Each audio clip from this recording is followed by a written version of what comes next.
Welcome back to the Cordless Vacuum Guide, and in this video, we'll compare the Dyson V11 torque drive and the Dyson Gen5 Detect. This video is a continuation of the Dyson comparison series where I compare different models from various generations to see which option is better.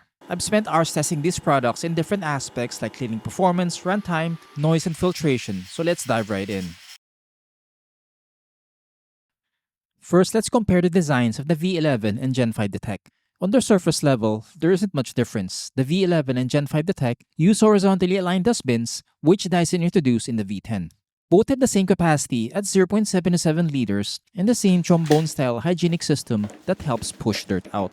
Most of the differences between the V11 and Gen5 are under the hood, so to speak. The first one is the piezo sensor, which counts debris particles of 4 sizes. It's a similar sensor to the V15 Detect, but the Gen5 has a reconfigured LCD interface with the bar graphs aligned horizontally instead of the vertical configuration of the V15. Aside from the design change, it basically has the same function. The next difference is the interface. The V11 has a simpler one, showing the runtime status, power setting, and error codes, while the Gen5 Detect adds a piezo sensor readout. Despite having the same dustbin capacity, the Gen5 Detect is almost 10 ounces heavier than the V11. It may not sound a lot, but every ounce matters when cleaning above floors. However, that disadvantage is somewhat negated with its push-button switch that Dyson started implementing with its newer releases. Nonetheless, you can feel the added weight the longer you use the Gen5 Detect above floors, so it's something to factor in if you're looking to use it as a handheld. The V11 uses a trigger like most older Dyson models, so you'll need to squeeze it continually for power. Another difference is the battery, or its detachability to be specific. I understand that some V11 models have the detachable battery, but the one I have does not. So if you're opting for a V11, consider the submodel with a detachable battery so it's easy to extend runtime. The Gen5 Detect has a detachable battery, and the standard model only has one. You can purchase an extra battery or opt for the Gen5 outsize that comes with 2 batteries if you need the extra range. Dyson also tweaked the tools of the Gen5 Detect. The brush and crevice tool is built into the extension tube, so there's easier access to it. Whereas the V11 tools aren't built in, so you'll need to grab them somewhere. This is a purely subjective preference. There will be folks who like the built-in tool of the Gen5 Detect, while others like me don't mind having a separate tool. Next, we'll look at the cleaning heads of these vacuums. The Dyson V11 torque drive comes with only one, the torque drive nozzle, which is supposed to be an upgraded version of the V10 nozzle. But if you look closely, there isn't much difference between the two. While the V11 head can vacuum hard floors, thanks to its adjustable gates, its vibration and lack of padding make it unsuitable on this surface. The plastic steering mechanism could scratch the surface, and the noise from the vibration can be annoying. I have not seen a V11 with a fluffy roller head, but you can purchase the fluffy head of the V10 or V8 and it will fit, in case you need it to clean hard floors. The Gen5 Detect comes with 2 nozzles, a laser slim roller for hard floors, and a standard head for carpets. The Gen5 comes with the upgraded laser slim roller that doubles the illumination of the first generation V15 Detect head, but newer V15 releases come with the upgraded version. One way to know is to check if the nozzle has a switch. If it does, it's most likely the first generation laser slim roller. Next, we'll compare the airflow, where I used an anemometer to check air flowing through the cleaning head and extension tube. The results were surprisingly close, especially in the low and auto settings.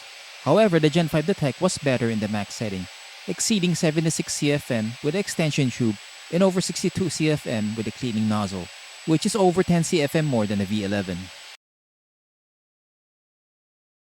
The close airflow results are reflected in the cleaning tests, where the V11 and Gen5 Detect had nearly identical scores, picking up in the high 90s and the 100s in all the standard tests on Quaker Oats, quinoa, pet litter, sand, and coffee grounds. Both were excellent at cleaning surface and embedded dirt based on these tests, which is impressive for the V11 since it doesn't have a soft roller attachment. The V11 standard brush had enough airflow to pick up debris even on hard floors. One issue with it is the lack of padding that could potentially scratch the surface. And even if it can pick up dirt, it's not the most efficient tool on this surface since I had to use the auto or max setting to achieve these scores. The Gen5 Detect has the laser slim roller, giving it the edge on hard floors since it's more efficient and tracks dust better with the green laser. Another advantage of the Gen 5 Detect is its better results at vacuuming hair, especially on carpet since it has these combs above the brush, something not available with the V11 cleaning head. It got better results on hard floors and carpets, picking up more hair even with strands over 9 inches. Combined with the hair screw tool, the Gen 5 Detect is the better option if you need to clean pet hair. The V11 was decent with shorter strands but struggled with longer hair. Both were efficient in the edge cleaning experiment, picking up nearly everything after a few passes. If you need to clean hard floors, I suggest going with the Gen 5 Detect since it has the laser thin roller that's much more efficient on this surface and offers superior illumination with its green laser. Next, we'll compare runtime or how long these vacuums will run from a full charge to empty. The Dyson Gen 5 Detect is the winner here since it lasted longer in nearly all the tests, except for the lowest setting on carpet where the V11 lasted nearly 10 minutes longer. But the Gen 5 Detect was better in the other tests, lasting over 80 minutes in the lowest setting using the laser slim roller and over 14 minutes in the max setting on hard floors. If you factor in the detachability of the battery, it gives the Gen 5 a significant edge since it's easier to replace the battery. Again, if you're looking to purchase the V11 since it's cheaper, try to look for a model with a detachable battery.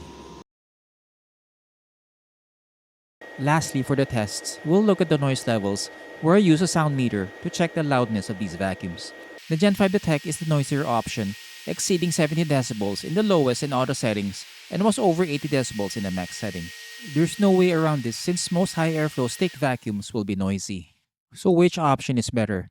If you don't mind paying the extra for the latest tech and need the longer runtime or the hair cleaning performance, then the Gen 5 Detect is the better option.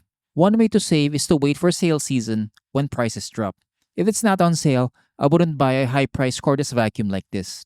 However, if you don't want to spend a premium and need something for vacuuming carpet, then the V11 would be enough for this purpose. You could spend extra and purchase the fluffy head to clean hard floors. That's my suggestion to maximize runtime. If you have any questions about the Dyson V11 or Gen 5 Detect, leave them in the comment section below. Like this video if it's been helpful to you. Subscribe and hit the bell icon to get notified when I publish new comparisons like this, and I'll see you in the next video.